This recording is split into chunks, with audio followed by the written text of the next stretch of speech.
Il 24 settembre 2011 sarà ricordato a lungo a Selvazzano Dentro, il popoloso comune padovano che ha visto riunite nella polisportiva Janus 6 associazioni attive nel volley, calcio, basket, rugby, atletica e tennis. Le squadre di Feriole Montecchia, Medoacus, Janus Rugby, Selvazzano Basket, Selvazzano 2000 e Usma, con oltre 1400 atleti tesserati, hanno sfilato in corteo presentandosi al numeroso e festoso pubblico. Poi è stata la volta delle prime squadre dei settori basket, rugby, calcio e volley, con i rispettivi capitani accompagnati da piccoli atleti. Un caldo sole estivo ha contribuito al successo dell'evento. Da ambizioso progetto, Janus oggi è realtà, una realtà in cui l'amministrazione comunale ha svolto e svolge un ruolo attivo e propositivo.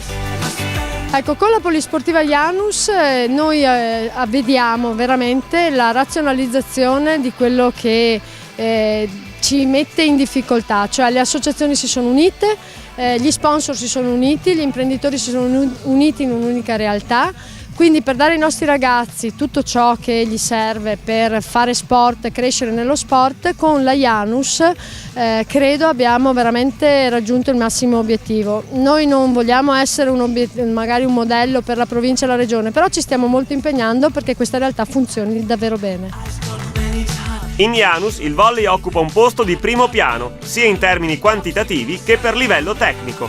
Le due società capofila, Usma e Medoacus, insieme contano circa 320 atlete. La prima squadra, iscritta alla Serie C femminile, affronta il massimo torneo regionale con ambizioni d'alta classifica. Penso che la società abbia fatto tutto quello che poteva per metterci nelle condizioni di fare un buon campionato. Sarà un campionato, io credo, equilibrato, con 2 o 3 squadre soprattutto, sicuramente San Vito, che è la stessa squadra che l'anno scorso è rimasta promossa, poi ha rinunciato alla categoria, Giorgione, che ha fatto grandi investimenti, Limena, che ha approntato una buonissima rosa, e io credo che dopo queste 3 ci sia un gruppo di squadre come noi, Cadoneghe e anche altre, che possono dire la loro e provare ad inserirsi. E come sempre, come tutti i campionati di Serie C, bisognerà essere molto continui, molto costanti, e poi intanto si comincia, cerchiamo di cominciare bene e vedremo a Natale di tirare una prima somma, insomma, ecco.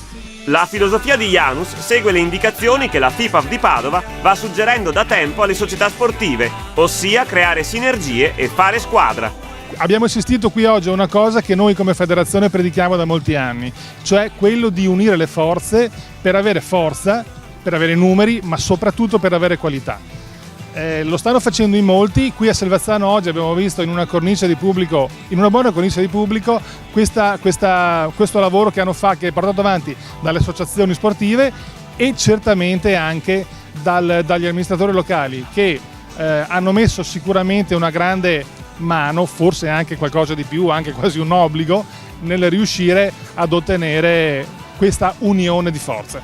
Un progetto Janus, un progetto ambizioso che oggi è realtà. Un progetto che sta diventando un progetto pilota per tutto il territorio provinciale e non solo, anche regionale, insieme all'imprenditoria e al tessuto commerciale, insieme alle associazioni sportive, per uno sport forte e vincente e competitivo. Attraverso eventi come questi noi rinasciamo e ci rinvigoriamo nel progetto che è nato 2 anni fa di unione.